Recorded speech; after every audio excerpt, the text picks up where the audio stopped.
Hi guys, welcome back to my channel. मैं iron deficiency के ऊपर वीडियो बना रही हूँ और स्लेट पेंसिल खाने की अगर किसी को आदत है तो वो कैसे छोड़ सकते हैं और क्या डाइट ले सकते हैं उसके बारे में, और ये भी बताऊंगी कि ये सारी चीज़ें जब आप खाते हो आपका आयरन डेफिशिएंसी एकदम प्रोमिनेंट हो जाता है, मतलब काफ़ी लंबे समय से चल रहा है, तो आपको और क्या क्या हेल्थ प्रॉब्लम्स मतलब फेस करनी पड़ सकती है। ठीक है, बस एक मेरी रिक्वेस्ट है कि जो भी मेरा वीडियो देख रहा है ना, प्लीज़ मुझे कमेंट करो और मुझे बताओ कि मतलब आप किस टॉपिक के ऊपर वीडियो चाहते हो या फिर किस तरीके की वीडियोस आप चाहते हो। मुझे पता नहीं चलता, कुछ बहुत सारे ऐसे लोग हैं, मतलब लगभग ऑन एवरेज 200 के लोग तो मुझे देख ही लेते हैं, लेकिन कोई भी कमेंट करता नहीं है, तो मेरा फिर इंटरेस्ट रहता नहीं है कोई भी वीडियो क्रिएट करने के लिए। लेकिन मैं फिर भी ट्राई कर रही हूँ कि चलो अगर किसी को कुछ मेरे पास नॉलेज है तो मैं वो ट्रांसफ़र और शेयर करूँ लोगों के साथ।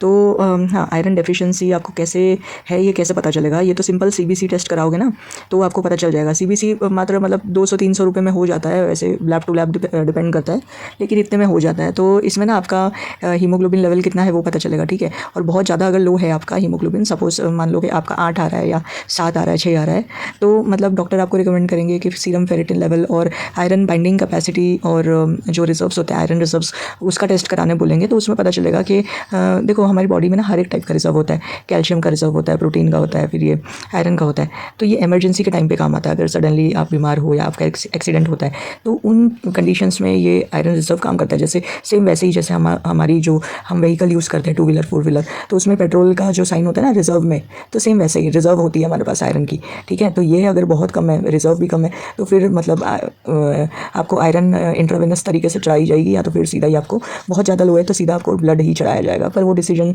डॉक्टर लेते हैं। ठीक है, पर उसके अलावा आपको क्या है ना कि कुछ लक्षण आपके अंदर दिखाई दे सकते हैं। किसी किसी को कोई लक्षण दिखाई नहीं देते लेकिन फिर भी वो एनीमिक होते हैं। तो कुछ लक्षण मैं बता देती हूँ, जैसे कि आपको चक्कर आएंगे, आपके हाथ पैर ठंडे हो जाएंगे। ठीक है, हमेशा हाथ पैर टच करोगे तो ठंडे रहेंगे, रात को सोने जाओगे तो क्रैम्प्स होंगे, बिकॉज वो B12 और विटामिन डी की कमी हो जाती है, कैल्शियम की कमी होती है। तो ऐसे कंडीशन में मतलब पैर है ना बहुत ज़्यादा स्ट्रेच करने का मन करता है, स्पेशली ये रात को होता है। ठीक है, क्रैम्प्स उठते हैं। फिर आपको मतलब सीढ़ियाँ अगर आप उतरते चढ़ते हो तो वहाँ पे आपको मतलब आपका जो सांस है ना वो उखड़ेगा, मतलब आप सांस प्रॉपर्ली नहीं ले पाओगे, बहुत फोर्स लगाना पड़ेगा आपको सांस लेने के लिए।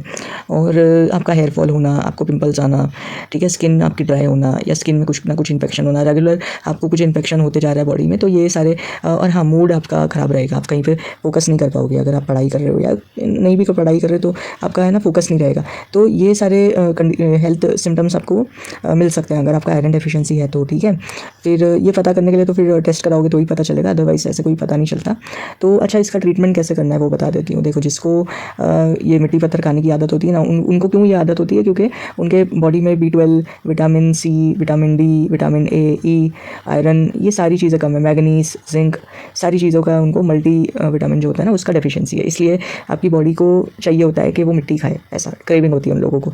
अगर और इसका ये क्रेविंग को शांत करने का यही तरीका है कि आप अपनी बॉडी के अंदर जो डेफिशिएंसी है आप उसको पूरा फुलफिल कर दो थ्रू सप्लीमेंट्स या फिर कुछ डाइटरी चेंजेस करो। तो उससे अगर आपको ये सारी कमियों की आप पूरी कर लेते हो, ठीक है, बॉडी में, तो आपको फिर ये सब खाने की इच्छा नहीं होगी। ठीक है, तो इसके लिए आप क्या क्या कर सकते हो आयरन डेफिशिएंसी के लिए वो बताती हूँ। देखो, आप आजकल क्या है ना, फ्रूट्स, आप कितने भी फ्रूट्स खा लो, कितना भी वेजिटेबल खा लो, सब में अडल्ट्रेशन कहीं ना कहीं तो है। ठीक है, लेकिन फिर भी आपको ग्रीन लीफी वेजिटेबल खाना ही है। अभी तो सीज़न है, थोड़े 1-2 महीने के बाद में तो वो भी नहीं रहेगा, तो जितना दबा के ग्रीन लीफी वेजिटेबल खा सकते हो, हफ्ते में 2-3 बार ये खाओ।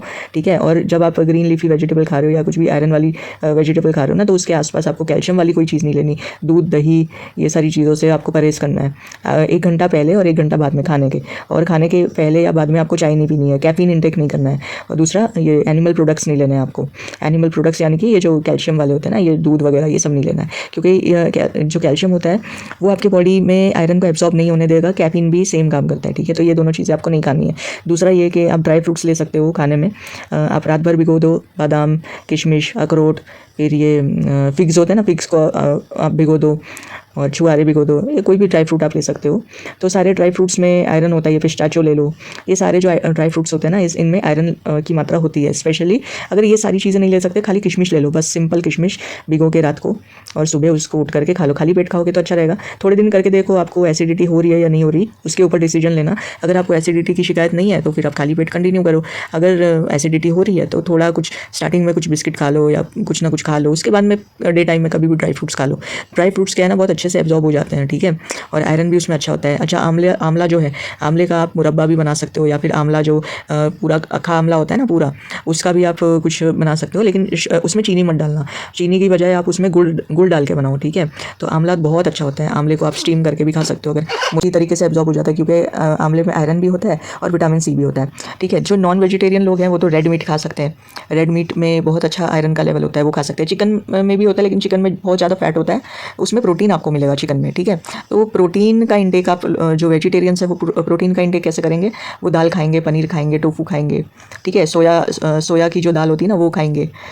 ये सारी चीज़ आप खाओगे तो प्रोटीन का जो कमी है आपके बॉडी में पूरा होगा। प्रोटीन की कमी से भी आपको क्या बोलते हैं, आयरन की डेफिशिएंसी हो सकती है। उसमें कुछ रोल होता है आयरन का, ठीक है। आयरन, प्रोटीन और विटामिन सी, ये तीनों चीज़ों की, और विटामिन डी, ये चारों चीज़ों की कमी आपको नहीं होनी चाहिए बॉडी में।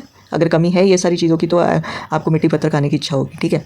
विटामिन डी की कमी होने से लड़कियों को इनफर्टिलिटी हो सकती है। आयरन की डेफिशिएंसी से भी इनफर्टिलिटी हो सकती है, क्योंकि आयरन की जब डेफिशिएंसी होती है तो ईस्ट्रोजन लेवल, प्रोजेस्टेरॉन, टेस्टोस्टेरॉन, ये जो 3 हार्मोन्स होते हैं हमारे फीमेल बॉडी में, ईस्ट्रोजन अगर आपका कम ज़्यादा होगा तो प्रोजेस्टेरॉन उस हिसाब से बढ़ेगा घटेगा। तो ऐसे कंडीशंस में पीसीओडी, पीसीओएस, ये जो कंडीशंस होती हैं वो आपको हो जाती है। इरेगुलर पीरियड्स होंगे, ओव्यूलेशन आपका नहीं होगा टाइम पे, ठीक है। हैवी ब्लीडिंग रहेगी, ऐसा हो सकता है कि आपको हैवी ब्लीडिंग रहे। तो ये लंबे समय तक अगर चल रहा है तो ये सब केसेस में क्या होता है कि फाइब्रॉइड बन जाते हैं किसी किसी को, ठीक है। एंडोमेट्रियोसिस हो जाता है।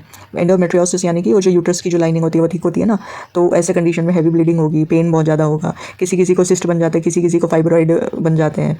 तो ये सारी चीज़ें हार्मोन से रेगुलेट होती है। और हार्मोन कैसे रेगुलेट होता है? जब आपकी बॉडी में अच्छी मात्रा का आयरन है, उन चीज़ों से हार्मोन्स रेगुलेट होते हैं, चाहे हार्मोन कोई भी बॉडी के हार्मोन्स हो, ठीक है।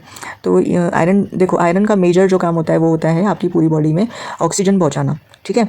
ऑक्सीजन, जब आपकी बॉडी में आयरन नहीं है, खून की कमी है, तो ऐसे लोगों को जब ये हार्ड वर्क करते हैं, मतलब कुछ रनिंग करते हैं या जॉगिंग करते हैं या सीढ़ियाँ उतरते चढ़ते हैं, तो इनकी सांस ना हाफ जाती है।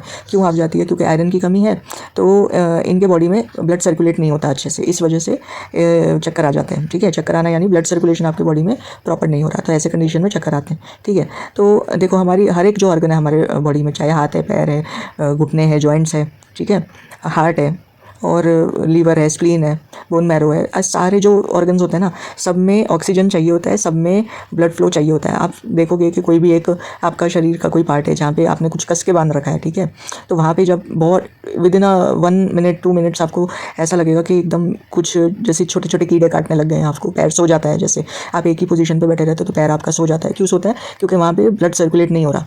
तो ऐसे ही अगर आप लंबे समय तक आप एनीमिक हो, आपको खून की कमी बचपन से है, तो क्या होगा ना, जो आपके ऑर्गन्स हैं ना वो अच्छे से डेवलप नहीं करेंगे, अच्छे से फंक्शन नहीं करेंगे, जिस कारण आपको हार्मोनल इंबैलेंस होगा और जिस कारण आपको इनफर्टिलिटी का प्रॉब्लम आपको झेलने पड़ेगा। ये बहुत कॉमन है। अब आप कहोगे कि अंजलि, अनुप्रिया और बाकी जो क्रंचर्स हैं उनके तो बच्चे हैं, पर आप ये देखो कि उन सबके बच्चे जो हैं अर्ली एज में हुए हैं। इन लोगों ने शादी 18-18 साल में, 20-20 साल में शादी की है, और उसी टाइम में इन लोगों ने कंसीव कर लिया है, ठीक है। जो लेडीज़ होती है ना, जो लड़कियाँ होती हैं, उनमें क्या होता है कि बचपन से ही वो एग रिजर्व्स लेके पैदा होती है, ठीक है। अब ये शायद मैंने लास्ट वीडियो में भी बोला होगा, पता नहीं मैंने रिपीट कर रही हूँ क्या। तो क्या होता है ना, धीरे धीरे वो डिमिनिश होता रहता है, जो एग रिजर्व होता है वो डिमिनिश होता रहता है। अब आप एनीमिक हो लंबे समय से, तो फिर बहुत प्रॉब्लम्स होगी आपको। बहुत लोगों ने ये प्रॉब्लम फेस की है।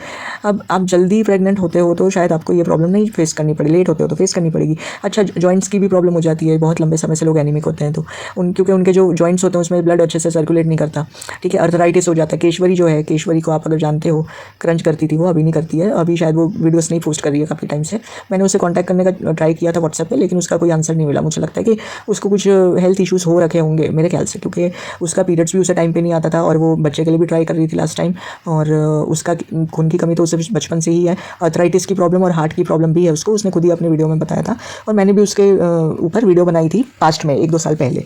तो देखो, वो तो एकदम जीतती जाती एग्जाम्पल है कि अर्थराइटिस भी है उसको। अर्थराइटिस भी देखो, कुछ लोगों को परिवार से मिलता है, परिवार के कुछ मेंबर्स को, मम्मी पापा को अर्थराइटिस तो आपको मिलेगा, ये हेरिडिटरी होती है। लेकिन फिर भी अगर आप बहुत लंबे समय से एनीमिक हो तो आपको देखो, प्रोटीन की कमी होगी, विटामिन डी की कमी होगी, आयरन की कमी होगी, बहुत सारी चीज़ों की कमी होगी, तो ये अर्थराइटिस आपको होगा, जॉइंट्स में पेन वगैरह होगा, ठीक है। विटामिन डी की कमी से भी इनफर्टिलिटी होती है, क्योंकि जब आपका एंटी म्यूलेरियन हार्मोन, जो आपके एग रिजर्व्स है, वो एकदम घट गए हैं, तो डॉक्टर आपको आयरन और विटामिन डी के मेडिकेशंस पे रखते हैं ताकि वो आपका बढ़े, ठीक है। तो विटामिन डी की कमी भी नहीं होनी चाहिए। अब डी की कमी के लिए तो क्या है कि आप अर्ली मॉर्निंग आप धूप में बैठोगे, ठीक है, और धूप सोक करोगे अपने बॉडी में तो विटामिन डी की कमी वैसे भी पूरी होगी। पर ये अल्ट्रा वायलेट रेस चाहिए होते हैं विटामिन डी की कमी पूरी करने के लिए।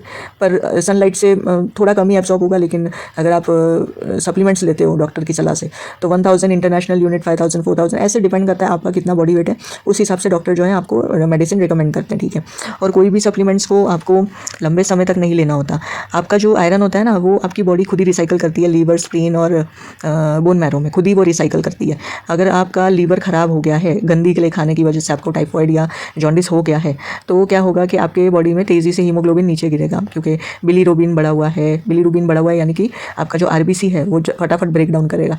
इसलिए बोलते हैं ना, जॉन्डिस वाले जो लोग होते हैं डॉक्टर्स उनका बिलीरुबिन चेक करते हैं, एचडीओटी चेक करते हैं। क्यों? क्योंकि ये लीवर से रिलेटेड फंक्शंस होते हैं, लीवर के हार्मोन्स वगैरह होते हैं ये। तो आपका जो आयरन है, लीवर उसको रिसाइकिल करता है। स्प्लीन जो होता है, जो पित्त की थैली होती है जिसे कहते हैं, वो रिसाइकिल करता है, और बोन मैरो रिसाइकिल करता है, ठीक है। हर 120 डेज में आपका जो आयरन है और हीमोग्लोबिन सेल्स है, आरबीसी है, ये अपनी बॉडी में नए जनरेट होते हैं, रिप्लेस होते रहते हैं और रिसाइकिल होते रहते हैं। पर अगर आपकी बॉडी में अगर गंदी के लिए खाने की वजह से जॉन्डिस, टाइफाइड वगैरह हो गया है, क्योंकि जॉन्डिस और टाइफाइड भी एक बैक्टीरिया के थ्रू ही आता है, वो बैक्टीरिया अगर कंटेमिनेटेड बैक्टीरिया आपको कहीं से भी आ रहा है, चाहे वो पानी से आ रहा हो, चाहे वो कोई भी फूड आइटम से आ रहा हो, है ना, आपने बाहर कोई खाना वाना खाया है, अगर वो जर्म से ग्रस्त है, कुछ ना कुछ बैक्टीरियाज उसमें लगे हुए हैं, क्योंकि बाहर के जो लोग होते हैं वो हैंड वॉश करके बनाते नहीं है, तो ये चीज़ कहीं से भी हो सकती है। मेजॉरिटी ये बारिश के सीज़न में होती है, क्योंकि बारिश के टाइम पे क्या होता है ना, फंगी और एल्गे वगैरह, ये मॉइस्चर रहता है, तो जर्म्स जो होते हैं ना वो बहुत पनपते हैं बारिश के सीज़न में। तो क्या होता है कि अगर आपको ये सब हो गया, ठीक है, तो आपके लीवर में प्रॉब्लम्स रहेगी। लीवर वैसे सेल्फ हीलिंग ऑर्गन होता है, लेकिन थोड़े टाइम के लिए अगर इन्फ्लेशन आपका चल रहा है, किसी को लीवर सिरोसिस हो जाता है, आप लगातार बीमार पड़ते हो, तो है ना, उसका रीज़न होता है लीवर सिरोसिस। अगर किसी को, तो उनका आयरन लेवल बहुत कम रहेगा। तो आपको ये कोशिश करनी है कि आप कुछ भी ऐसी चीज़ ना खाओ जिसकी वजह से आपका लीवर खराब हो, लीवर में कुछ नुकसान पहुँचे, है ना। आपके स्प्लीन यानी पित्त की जो थैली है, जो डाइजेस्टिव उस फंक्शंस का एक मेन हिस्सा है, तो ये सारी चीज़ें नहीं, आपको इन्फेक्शन वगैरह नहीं होना चाहिए उसमें, ठीक है।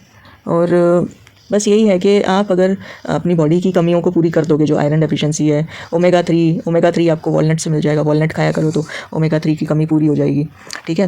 तो ये कुछ फूड सोर्सेज आप खुद गूगल भी कर सकते हो, चैट जीपीटी से भी पूछ सकते हो कि कैल्शियम के सोर्स क्या है, विटामिन सी के सोर्स क्या है, विटामिन डी के सोर्स क्या है, तो आपको बहुत अच्छे से मिल जाएगा। देखो, आयरन आप जब भी खाते हो तो साथ में ना विटामिन सी वाली कोई भी चीज़ लिया करो, तो वो आपके बॉडी में बहुत अच्छे से एब्जॉर्ब हो जाएगा। अगर आप वेजिटेरियन हो तो, नॉन वेजिटेरियन हो तो फिर वो तो डायरेक्टली आपको एब्जॉर्ब हो जाएगा, क्योंकि वो हीम आयरन होता है, और जो वेजिटेरियन होता है वो नॉन हीम होता है, जिसको एब्जॉर्ब करवाने के लिए विटामिन सी की ज़रूरत पड़ती है, ठीक है। ये सारी चीज़ें अगर आप बॉडी की कमियों को पूरा कर लोगे तो आपको क्रेविंग नहीं होगी, और आप धीरे धीरे आपकी स्लिट पेंसिल खाने की आदत छूट जाएगी। कोई भी बुरी से बुरी आदत हो, उसको मतलब ब्रेक करने के लिए 21 डेज़ का टाइम लगता ही है मिनिमम, ठीक है।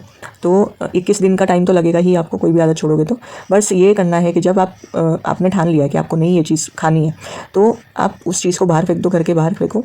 और जब भी आपको खाने की क्रेविंग हो रही है ना, तो चना गुड़ खाओ, उसके बदले चना गुड़ खाओ, बिस्किट खाओ, कुछ भी खाओ, आपका जो मन करता है वो खाओ, चबाओ, ठीक है, क्योंकि चबाने की आदत आपके मुंह को पड़ गई है। अब उस टाइम पे क्या होगा ना, कि जैसे कि आप 2 बजे खाते हो, लंच के बाद आपको स्लिट पेंसिल खाने की आदत है, तो उसके बाद में आप गुड़ चना खाने लग जाओ। धीरे धीरे क्या होगा, आपके माइंड में ये चीज़ रजिस्टर हो जाएगी कि आपको ये चीज़ खानी है, ठीक है। तो धीरे धीरे क्या होगा, स्लिट पेंसिल खाने की आदत भी आपकी छूट जाएगी। कोई एक आदत ब्रेक करने के लिए ना आपको हैबिट अपनी बदलनी पड़ती है, मतलब जो आदत आपको लगी हुई है, आपको हैबिट नहीं बदलनी पड़ती, रूटीन बदलना पड़ता है। जैसे कि आप 5 बजे खाते हो डेली, 6 बजे खाते हो, तो उस टाइम पे आप कुछ और खा लो, ठीक है। तो वैसे वैसे करके आपकी रूटीन चेंज होगी, तो हैबिट में सुधार आएगा आपके, तो धीरे धीरे करके आपकी आदत छूट जाएगी, है ना। और वीडियोस देख करके अगर आपको क्रेविंग होती है, कोई अगर कोई खा रहा है, ऐसी वीडियोस देख के आपको क्रेविंग होती है, तो वैसी वीडियोस को आप नॉन रिकमेंड में डालो, है ना, डोंट रिकमेंड दिस चैनल उसमें डाल दो। और डिप्रेशन में खा रहे हो तो अपना ध्यान कहीं पे लगाओ, कुछ एक्टिविटीज़ में हाथ बटाओ, कोई हॉबीज़ पकड़ लो, है ना, जो आपको अच्छा लगता है वो हॉबीज़ करो। तो हॉबीज़ में इंडल्ज होगे तो आपका माइंड डाइवर्ट होगा, और ये सब खाने की इच्छा नहीं करेगी आपको, है ना। पास्ट में मैंने और भी बहुत सारे वीडियोस बना रखे हैं कि हार्ट से रिलेटेड भी मैंने बनाए हैं, अर्थराइटिस से रिलेटेड भी बनाए हैं, यूट्रस में क्या क्या प्रॉब्लम्स होती है उससे रिलेटेड भी बनाए हैं। तो जो भी है मेडिकल के स्टडी में आपको मिल जाएगा, ठीक है। तो ये सारी चीज़ें फॉलो कर लो, आपकी ये आदत जो है वो छूट जाएगी। मिलते हैं कभी दूसरे वीडियो में, तब तक के लिए बाय, टेक केयर।